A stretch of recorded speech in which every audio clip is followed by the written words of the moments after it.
I feel nauseous, believe me. Never had a lot of shit come easy. Had to work hard, struggle just to be me. Had to rise up just so they could see me. Did what I had to do just to feed me. And what was left over I put towards my dreaming. But the only thing in life that has meaning are the things you gotta work for, believe me. Take into your hands a plan your own hands can land. Man, feeling well, man. What's your name? My name is Cardi Cornish. And you a legend? I'm a legend. You're a legend here in Baltimore City. Where we at right now? We live in the 17 Pennsylvania Avenue. The legendary Pennsylvania Avenue. Man, the last time I saw you here, you were doing something just across the street here. What were you doing? Oh yeah, I had some food left over from an event. We brung it out. We fed a couple of people, man. Why you do that? Nice soul food. Why you do that? Man, the love that God has shown me in Christ, man, it overflows. That's how it overflows. That's right. We got more than we can use. Already was high within San Antonio, Winchester community, but the age group is getting younger. Children under the age of 18 being murdered in San Antonio has a high peak right now. So our goal is to catch the children.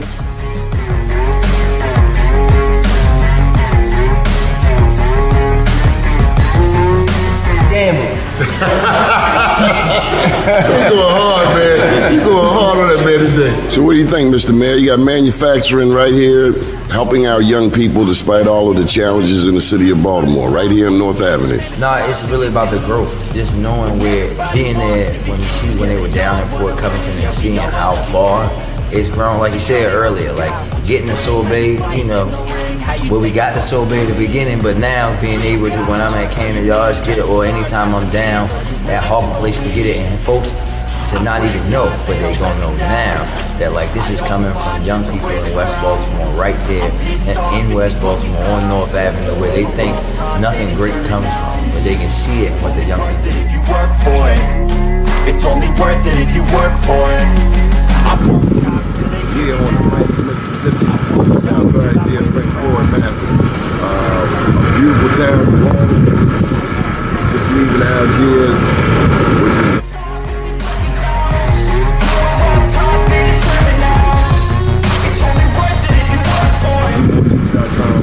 an update 10 years since Katrina. The news before.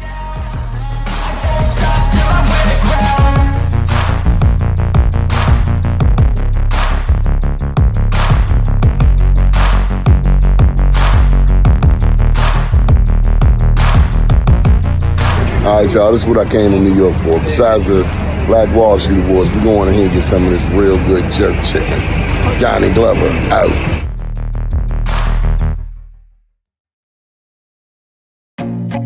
I feel nauseous, believe me. Never had a lot of shit come easy. Had to work hard, struggle just to be me. Had to rise up just so they could see me. But we need to feed our loved ones. DOCS needs to rescind this package policy program so that our loved ones are able to eat every day in that filthy facility. We have some stars in the building. I feel like no one takes it. First name's Doni, last name's Glover, in it to win it for the long haul, baby. It's a beautiful day in the neighborhood. Joining us today to talk about Baltimore County, the one and only John Rydell. Good morning, John. How are you? Good morning, Doni. Doing great. How you doing? Doing pretty good, pretty good. We also have with us Danny Blount. He's from Baltimore County. Good morning. Hey, good morning, guys. Thank you, Johnny, for inviting me. All right, and Linda. How are you, Linda? Good morning. How are you? Good. So, John, you've covered this story for Maryland Matters. What have you seen with this 4 more years? And thank you for the information you have shared with me. Somebody's got some feedback out there. Who's that? I don't know. Can you hear me okay? Can you hear me, Doni?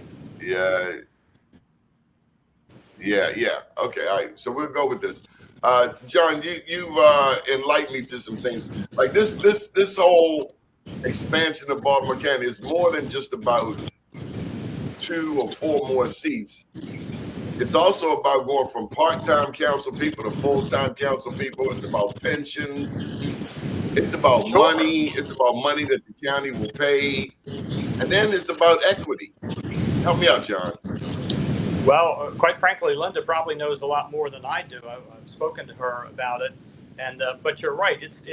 It's more. Well, the county council approved their own charter amendment to expand the council from 7 seats to 9 seats, and that was a very, very tough sell, because when I started talking to some of the council members, they were very vague on it. There were very few that came right out and said, "Yeah, we need it. It's past due." Councilman Mike Ertel, who is the newest member of the county council, he was pretty upfront and said, "Yeah, we gotta, I think it would help us with more compact districts, but we need a council that better reflects the residents of Baltimore County." So there was an interesting column that was written for the Baltimore Brew by David Plimer that I think kind of pulled the curtain behind what's really going on. So yes, the council approved that charter amendment. So it means that if you live in Baltimore County, you will see that on the ballot, yes or no, to expand. And then, of course, Linda's initiative, Vote for More, will expand it to from 7 seats to 11 seats. And Linda can probably update us on that. I think that the deadline is approaching. But in that bill that the council passed for the charter amendment, it also reclassified their positions from part-time to full-time. And right now, the council members earn $69,000. The council chair, who right now is Izzy Patoka, it's 8,000 more or whatever it is. But there's a special commission that convenes every 4 years in the 4th year of their term, and they will determine how much to increase or keep the salaries the same. So usually pretty much everything that gets on the ballot would be approved by the voters. So I can guarantee you that these council people will get considerable raises for those that are reelected or the newly elected council people. And in Montgomery County and Prince George's County, they have full-time councils. I mean, their salaries are huge. I think in Montgomery County, it's what, $150,000. Prince George's County, 140 or something like that. So there's a lot more and the behind. Reason we mentioned, just want to interject, the reason that Prince George's and Montgomery counties are mentioned in this conversation is because, similar to them, Baltimore County has what, 855,000, nearly 1 million people. So people have left. Where Baltimore City used to have 1 million people, a lot of that has shifted to Northwest Baltimore County. Similar, Washington, D.C. used to have a certain amount of people. A lot of people left for Prince George's County, Montgomery County, and other suburbs. But we mentioned Montgomery and Prince George's because they are Maryland, and they have 11 districts each. One has 9 council districts and 2 at large. The other one has 7 council districts and 4 at large. But we're looking at Baltimore County, which has the same number it did from 1955, according to Linda, when they had 355,000. So as you noted this weekend, Baltimore County, you guys have nearly tripled your population. You have the same number of districts, which means more work for those council people. And what's come out is that these council people who have been up until this point part-time, it seems like, and that's what I get from David Plimer's article in the Baltimore Breeze, his editorial, is that these guys have voted themselves a raise, and they have voted to put themselves in a position to make full-time money and get a pension. And all of that's well and dandy, but I don't know that the masses of people in Baltimore County understand that. Is that right, Linda? Well, first of all, let me clarify something. Well, first of all, I'm Linda Dorsey Walker. Good morning. How are you? Good morning. Good morning. How are you? Good morning. How are you? I'm Linda Dorsey Walker, chair of what is officially 4 More for Baltimore County, also known as Vote for More. Let me just explain that we started off this initiative not to reclassify people, not to give them a pay raise, not to renegotiate their pension plan, not to add to their staff size or to expand or to renovate their offices, all of somehow got to be part of the new bill. Our goal was very simple: to let the county reflect who now lives in Baltimore County, because we've grown in size enormously. But as the county grew in size, we didn't just grow in population, we diversified. We have many more different interest groups that now are sitting around saying, when do I ever get a seat at the table? They're not included, they're not reflected. So this was an effort, yes, to improve government by reducing the size of every district and making the districts more compact, more accessible, more immediate and intimate to the people that they're supposed to serve, but also to give a different variety of people a better chance to serve. First of all, let me just explain something. Last year, there was a consulting firm that was brought in by the county council. They were charged with looking at 86 categories of Baltimore County jobs, not all of Baltimore County jobs, only the top level jobs. They were hired by the county council to do this work.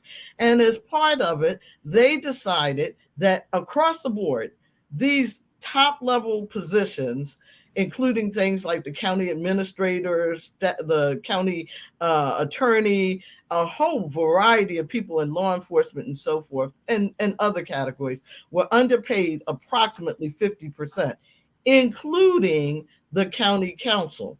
So let's start with the $69,000 that you mentioned. The upper ceiling for all those 86 jobs was increased by 50%. It won't go into effect until the next time that they have to run. Okay, so if you are maxed out, and you can reach your max after only 6 years, okay, and all of them will have served, except for Ertel, 6 years. So number one, they were already going to go up to like $105,000 with the next session. They said that they're being paid only half salary. That's the new argument. Now, they're going to wait till the end of the session to have the raise that this company said they were supposed to have. Then they also said on top of that they were only working, or people only consider them working half-time, and they want to be considered full-time employees. So now increase the salary even higher than the $105,000 they were going to go up to. So if you double that, that puts them above $200,000. I don't think people paid attention to that all of them already got a raise. Probably not, Linda. Huh? Probably not, because it's very confusing. Would you agree, Yes. Danny? It is confusing, and it was all strategically planned to do it that way. And what actually helped them to take it to another level was, of course, the petition for 4More and all of this other stuff. So they had a base to actually put it forward.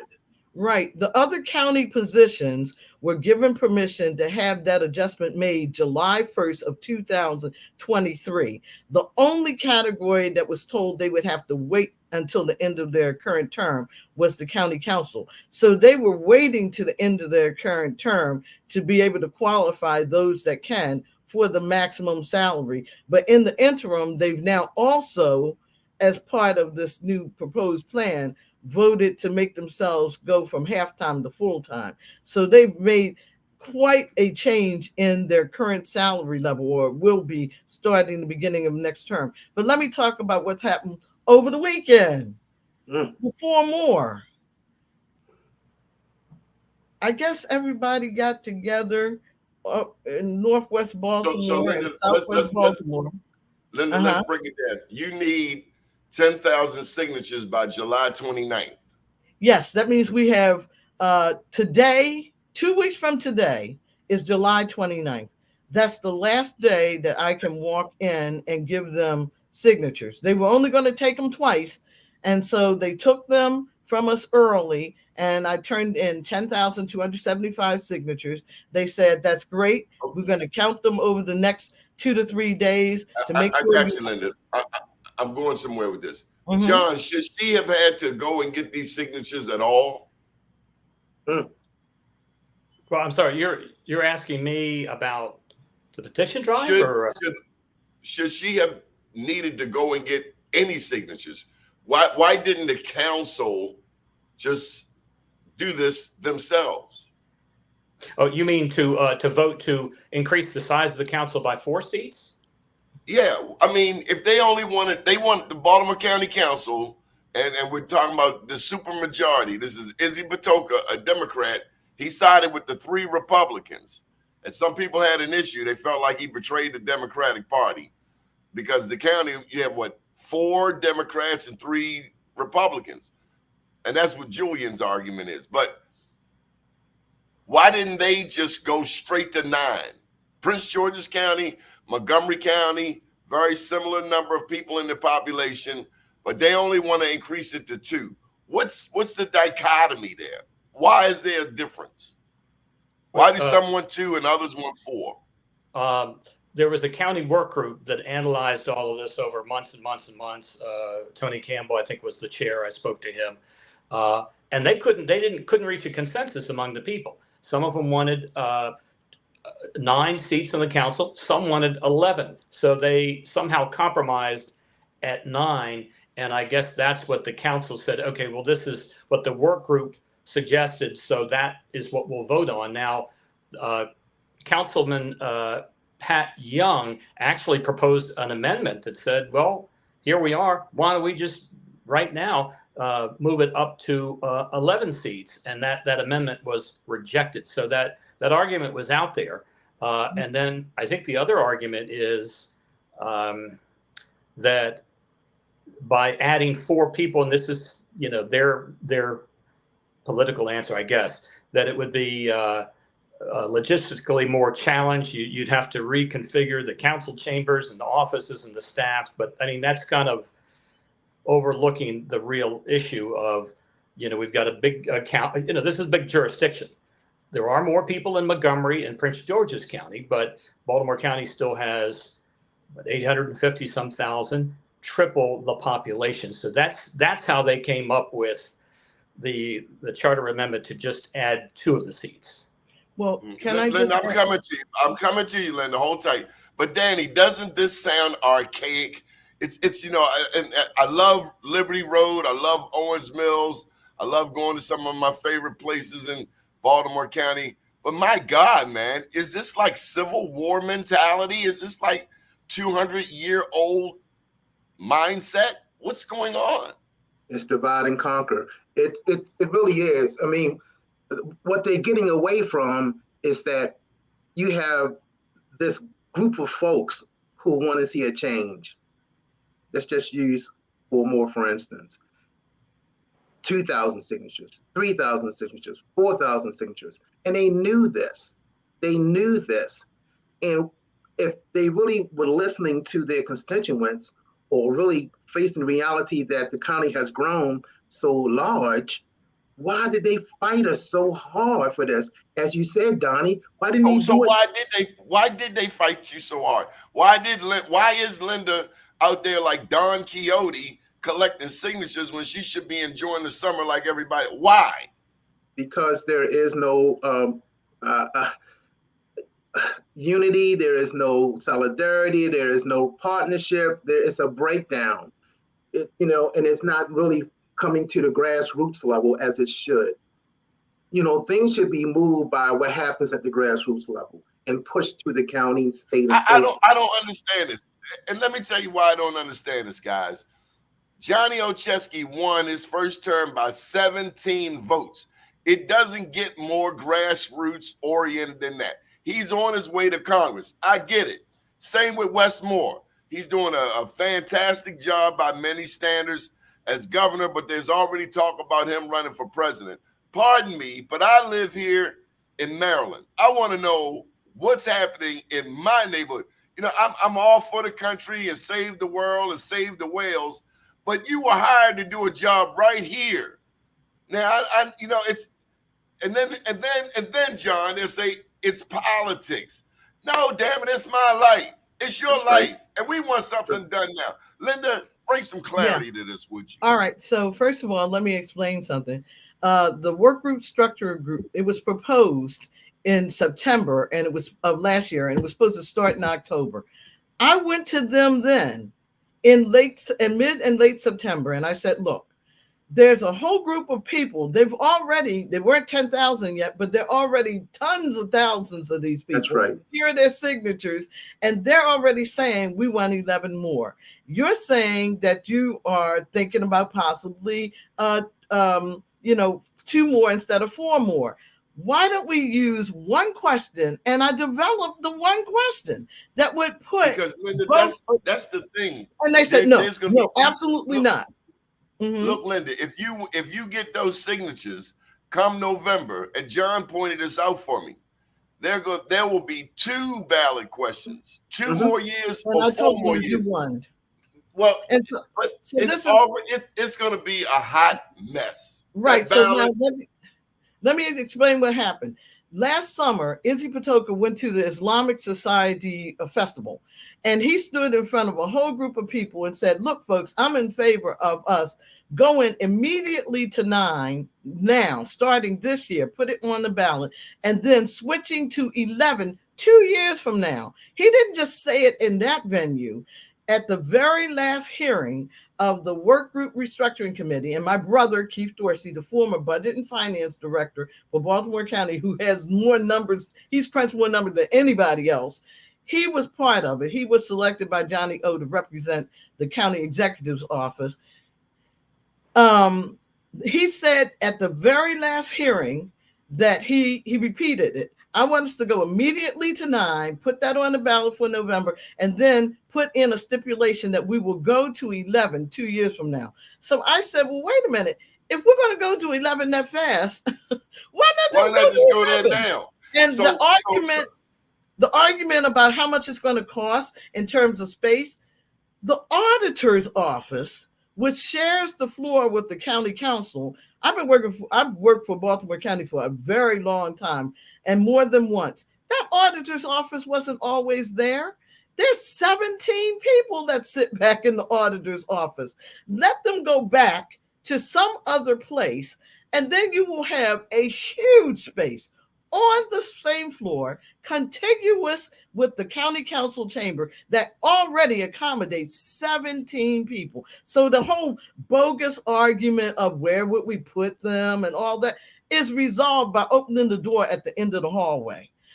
Also, they said, oh, it's going to cost so much. We currently spend $7.5 million a year on the current county council structure, all their staff, their office, their local offices, the 7 people, all of the equipment they use, the entire increase after studying it for 4.5 months will only be an additional $3 million to add on 4 more people. And that's consistent with the 7.5 figure that we currently spend.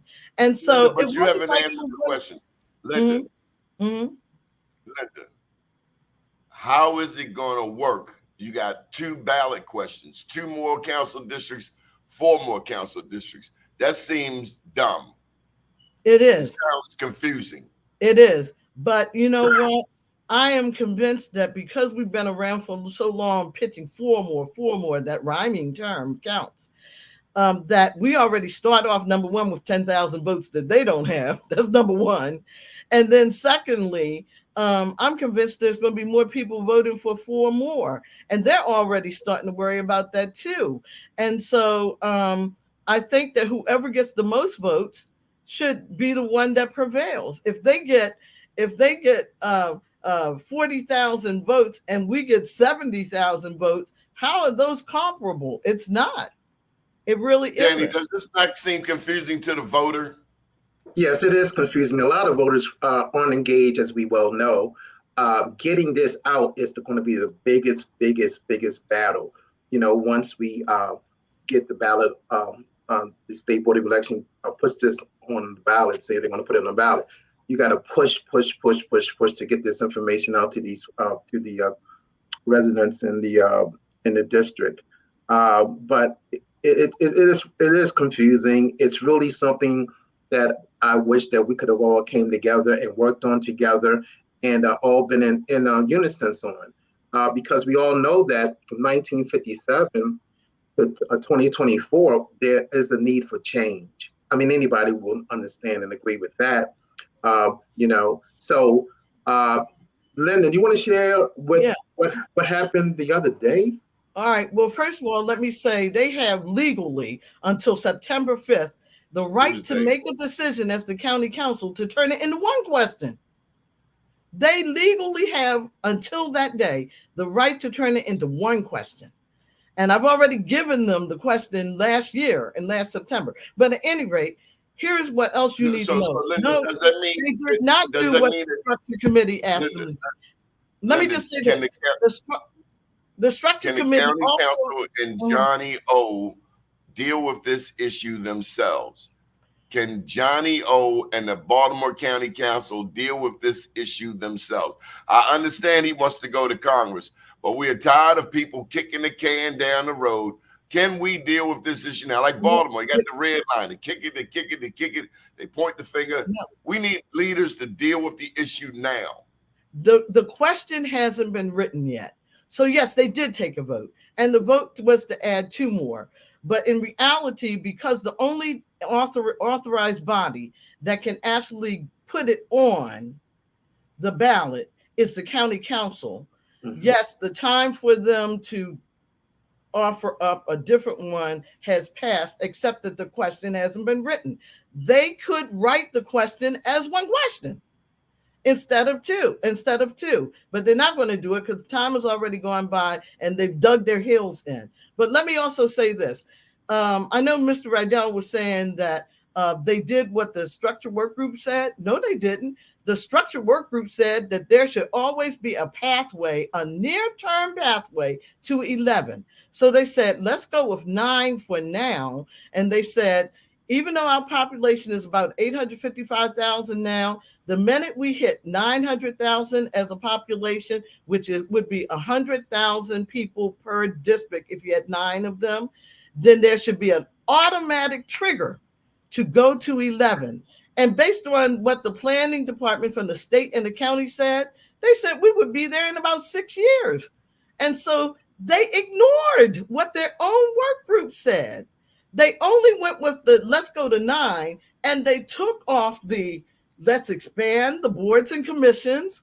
We're going to have 2 more people, but you're only going, and there's 57 boards, and only 3 of them are under their bill authorized to expand. So you're going to have 2 more people that start off second-class citizens because they wouldn't have the right to name people to the 57 boards and commissions. Our so let me just jump proposal clearly says all of them will be treated equal, and all of them will be able to name people to the 57 boards and commissions. They took that out as well. Okay, so John, do we have an issue of, is there a question of equity in your articles that you've written? Do you find that there are questions of equity coming out of the Baltimore County Council? Well, first of all, I agree with everybody. This is how could you have 2? I mean, and we may have 2 questions on the ballot. The voters are going to be so confused over this, and there'll have to be a lot of campaigning. But I did want to reply to something that Linda said. And again, I don't cover the county council on a regular basis like the Baltimore Sun and Banner. I'm a freelance writer, so I don't, to be honest, I don't have the real insight to a lot of it. But after one of the meetings, I asked you're being council modest. chair. I asked Council Chairman Patoka a little bit about it, about the 11 and the 9, and he said in the bill it's structured that if the county's population increases to 1 million, he didn't say 900,000. He told me if it increases to 1 million, then the council would automatically expand to 11. So I'm even more confused than most people on that. Does that make sense? That was taken out. What the structure work group proposed was 900,000, and there's no trigger at all mentioned in the bill that went forward that they voted on 3 weeks ago. Okay. So we would be stuck at 9. And the new set in stone number, instead of being 7, would then become 9. And so Danny asked me a question: what changed over the weekend? Well, you may recall at that meeting that they had 3 weeks ago, there was a very impassioned statement given by council member Tom Young. And he said his family had basically an encounter with him. So Pat Young, Councilman Pat Young, and asked him why didn't he support Vote for More, and why wouldn't you want all of this diversity and inclusion that's needed so that it be reflected. And he said he thought about it, and he said, and it was all tearful and all that, and the people in the audience, some of them started crying. And so at the end of all of that, when they voted down his 2 amendments, he came up to me, he stuck out his hand, and he said, Linda, I want to apologize to you. I was late to the dance, but I'm here now. Do you have one of your 4 more petitions? Because I'd like to sign it now. And right there in front of everyone, the media that were all patting Izzy on the back for making a history-making decision. I don't call it historical to pass legislation that you could have passed any day during the 8 years you've been serving. That's nothing historic. But they were all praising him and patting each other on the back. When he started signing, I said, Councilman Young, can I take a photo of you signing this? Because this is historic. And I did, and I posted it. And since then, a gazillion people have responded. And he came off his float at the Catonsville parade. He came over to me and he said, Linda, you have no idea how many people in this area have applauded me coming out in favor of 4 More. I'm going to see if I can get things to change. Well, guess what? Over the weekend, I've been contacted by one of the state level people. Remember I said the state level people have been mighty silent on this, and they live in these districts. Well, I did reach out, and I found out that there's a reason for it, but they are supportive of 4 more years. That's my understanding. That's what's in the most recent article on bemorenews.com. What happened was they had a meeting, and Sheila Ruth, who has been championing the legislation that was trying to make us have the option of doing this electronically. This would have finished us years ago. We would have been able to get it done. She has been appointed their official spokesperson. She contacted me to say, we met people from District 10 and District 44. We're aligned together, and we want to tell you, all of us are going to publicly endorse Vote for More. And I said, well, where was Councilman Julian Jones in all this? And they said he was present at the meeting. Absolutely. So I want to tell you that this morning they sent me some things saying, would you please post this? And it's an official endorsement saying that Adrian Jones and all those other folks, some of whom had signed, but they never really publicly pushed it, and Julian Jones. So the 2 people that never signed were Adrian Jones and Julian Jones. They never signed it, even when other people signed it. So from the 10th district. And so now— Congratulations, Linda. I still don't have their names on paper. And that's what I told Sheila. I said, look, I want to be able to take the same photograph that I took of— But this is more than about a photograph, Linda. This is about public policy. No. It's one thing to say— Hold up, Linda. Hold up, Linda. Now, you have your own show. This is my show. Okay. This is about changing public policy. John, is this unprecedented? Is this breaking news for you and your news outlets? Well, I don't know if it's breaking news, because I think we would have to, in general, and Linda would, I guess, attest to this, you'd have to wait for the county elections office to officially announce, okay, we've reviewed all the signatures and we have more than 10,000 valid signatures of county residents. And so therefore, this is going to be on the ballot. Again, it's going to be very confusing. And I think there's a lot of all different elements to this as well. But the other thing is, and again, we all know there's a lot of devils in the detail. To reclassify yourself, wouldn't that be great if we could all vote ourselves? I work hard. I should double the salary or whatever. But it's the pension issues that's just crazy. And in that column that David Plimer wrote, he broke down the people that had been there a long time. Mike Rotel, he's new, but let's say councilman David Marks, he's been in there a long time. His current salary is $69,000. That's a pretty good salary. But under this new structure, if all of this gets approved, whenever he decides to retire, he could wind up receiving $70,000 a year in the pension, which is more than his annual salary now. That's unheard of. That's unheard of at the state level, federal, anybody. How could that happen? It's even more than that, because as I said, when that bill passed last year, which they voted on to pass, and it went into effect July 1st, for all other Baltimore County employees that had maxed out their salaries, that fell into those categories, they got a 50% bump in salary right away. If they were getting ready to leave, they were going to get a 50%. Their pension would be based on that salary that would be 50% higher. For the folks who are currently serving, that will go into effect if they get elected at the end of this term. 2026. Yes, 26. They will not only get the bump that everyone else got in July, but if their bill passes, they will have also allowed themselves to become full-time. But even if their bill doesn't pass, is this they are self-serving? going to get their 50% bump.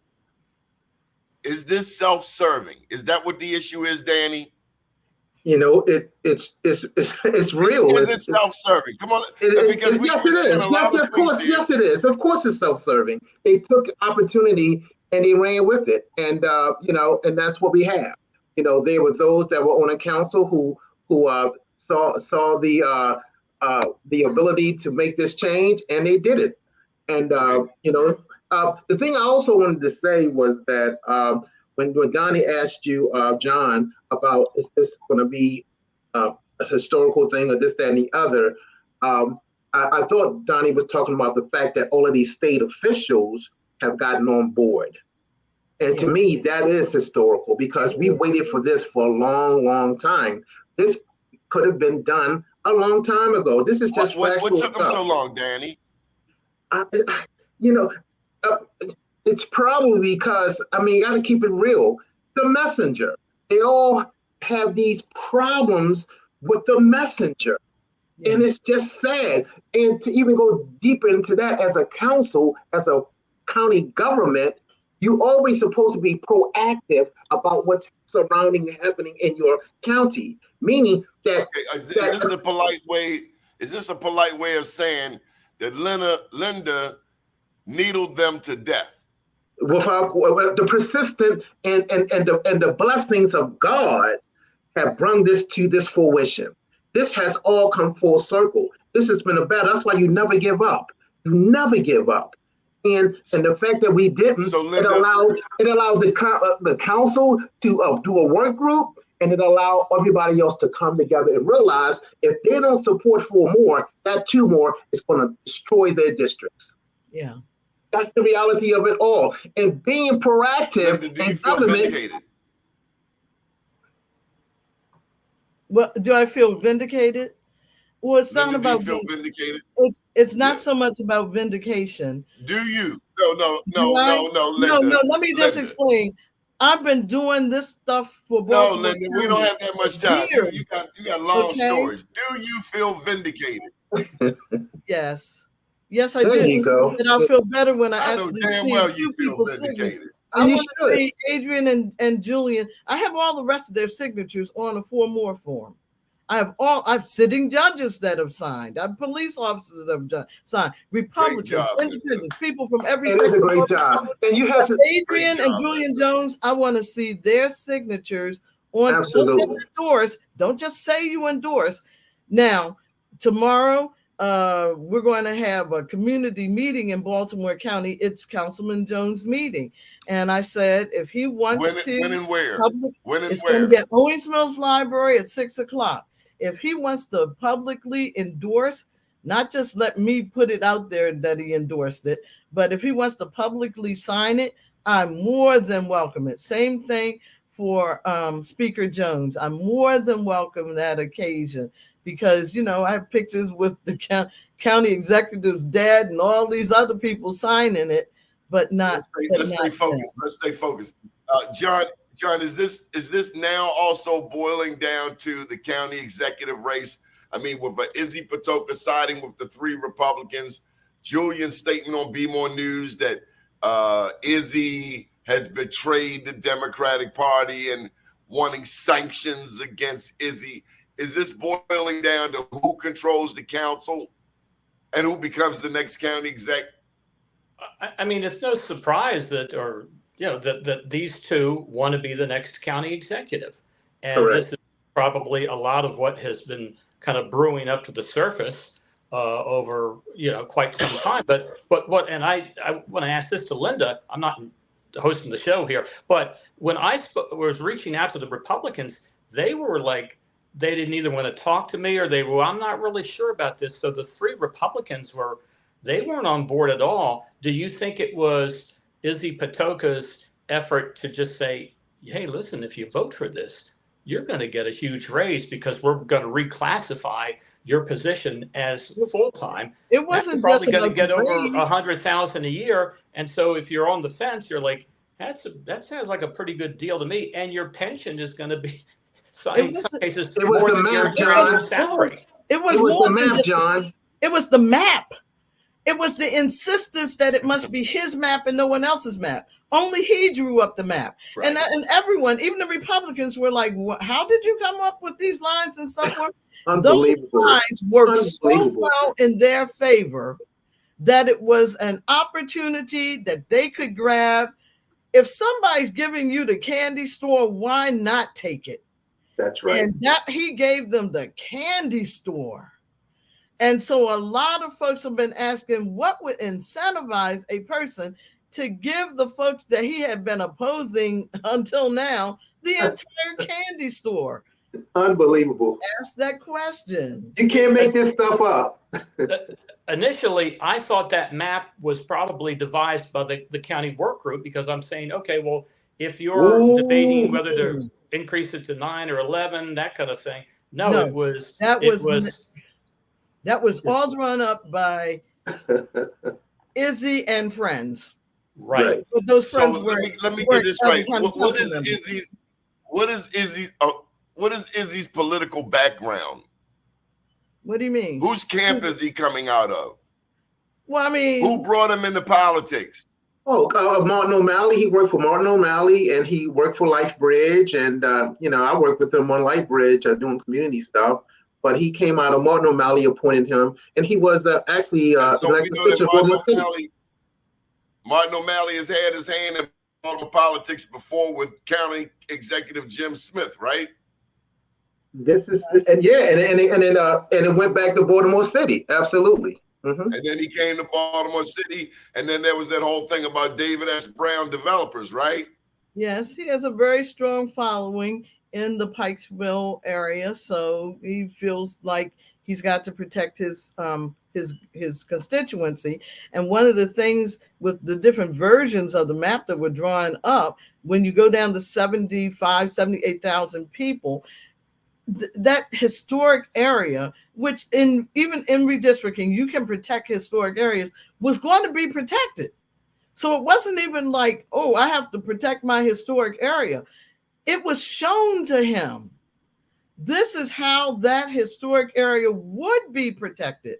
So there was no real reason to come up with a different version of the map, because under redistricting, you can take that into consideration. And it was taken into consideration with several versions of the map that were drawn up by the redistricting committee that showed how you could come up with 11 districts and still protect historic areas, have more of a better reflection of minorities and so forth, because we now live all over the county, not just in Northwest Baltimore County anymore.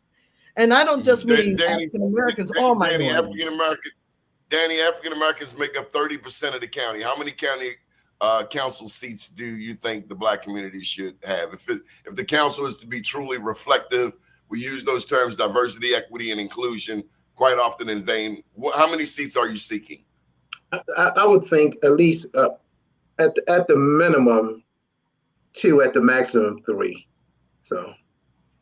Well, let me just say, under the versions of 4 More maps that were just tested out, we can't draw our own maps, unlike Izzy, who drew a map. Yeah, you're not allowed to draw your own redistricting map. If you're a legislator at the federal, state, local level, you are not allowed to draw your own redistricting map.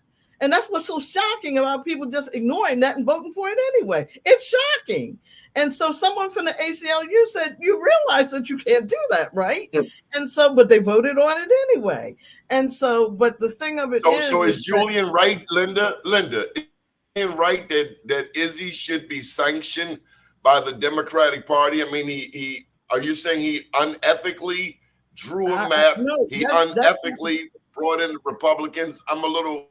That's an argument that he's making. My argument is this: that it shouldn't have been done. That Vote for More, every version of the map that took us to 11, whether you started drawing initially from the east side of the county and went west side of the county and got east, or started in the center, every version of it came up with 5 minority districts.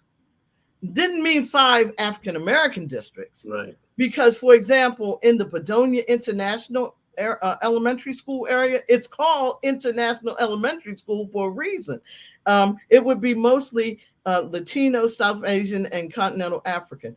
Over in Parkville is already 50-50 minority. Baltimore County is 50-50 minority, non-minority. Linda, you're losing me a bit. How many council seats do you want for African Americans, considering African Americans make up 30% of the county?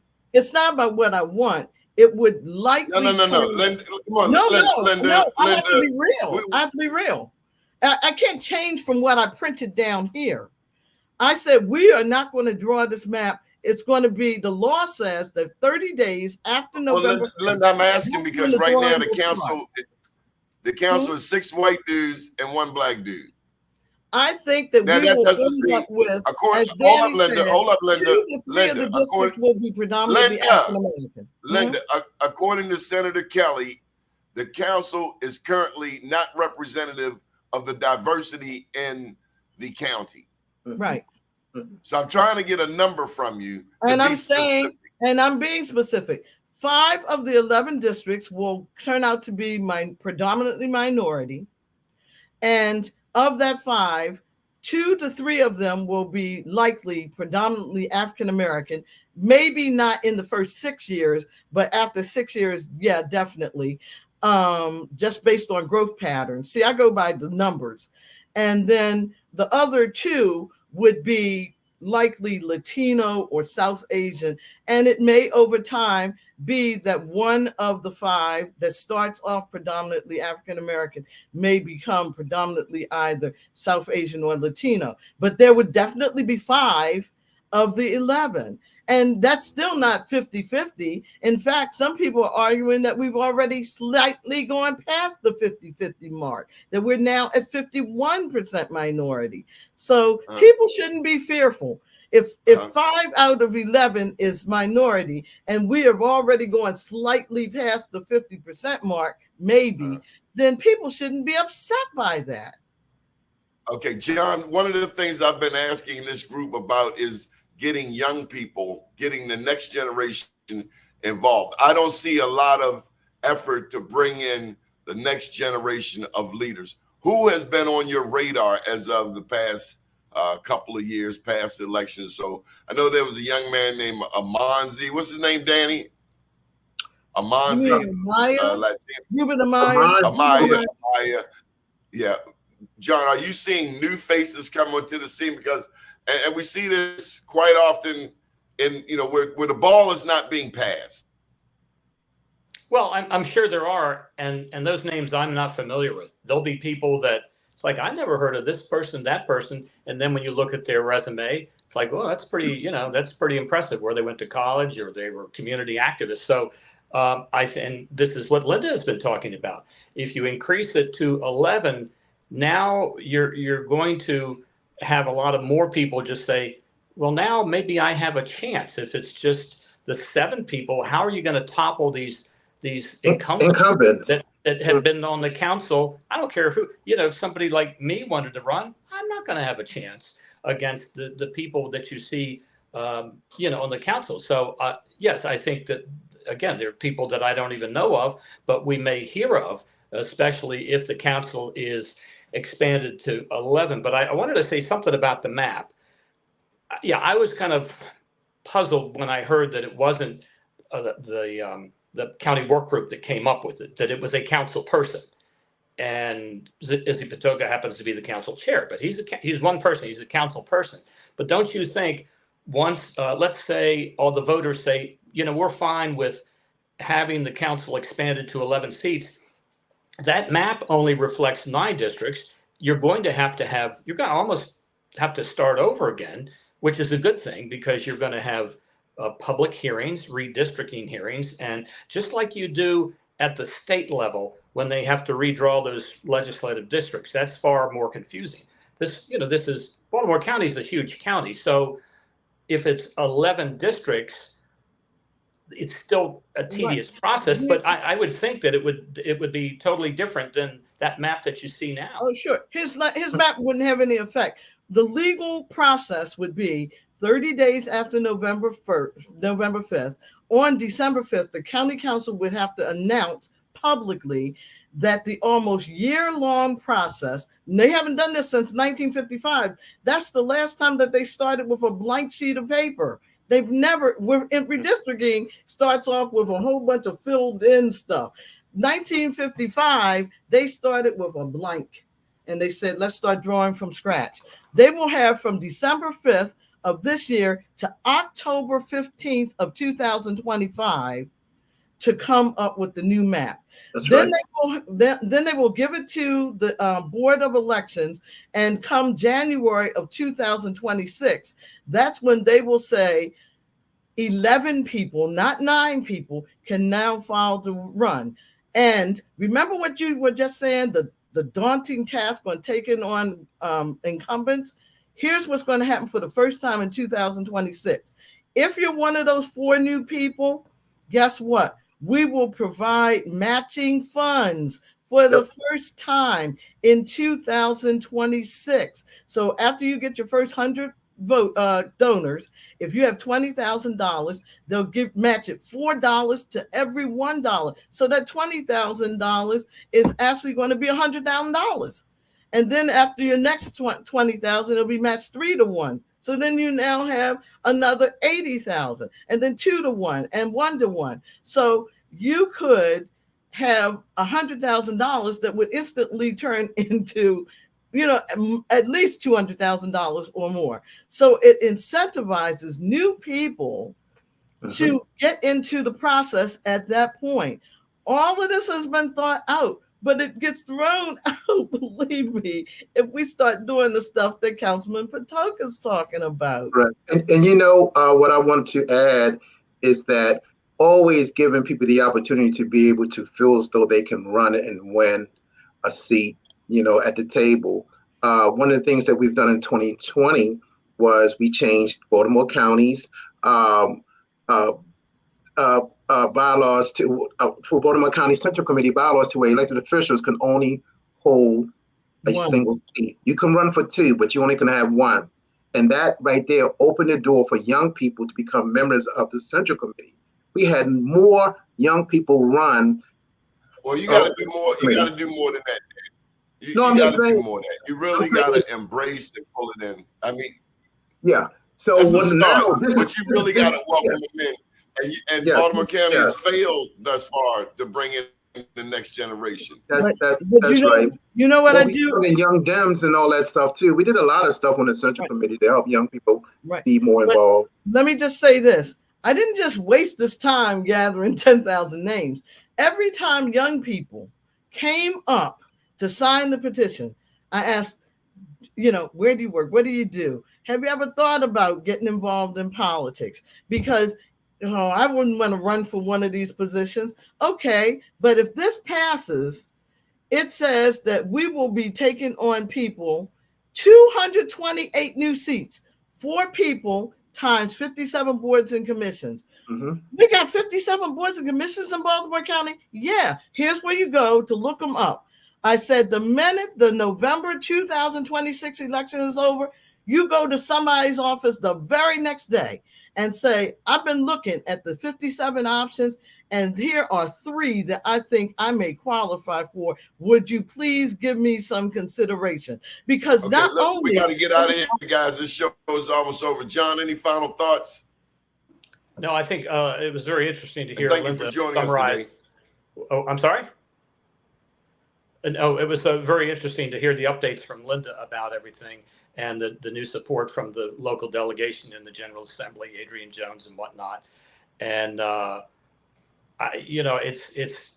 we're going to be hearing a lot about this between now and November, obviously. And, 2 competing ballot questions we'll see. I think, that'll obviously, be up to Linda and her supporters to just say, hey, we should really go with 11, and we'll see how it plays out. And the elected officials that are now on board, they can help with that as well. Yeah. So I'm really feel so optimistic now. Feel so much better now with the support that we've been, urging and looking for a while. So I'm so happy that this is going to continue. That we can get this thing done. Yeah, we're still Thank you all for continuing to joining elect us. the names, and we will be until July 29th.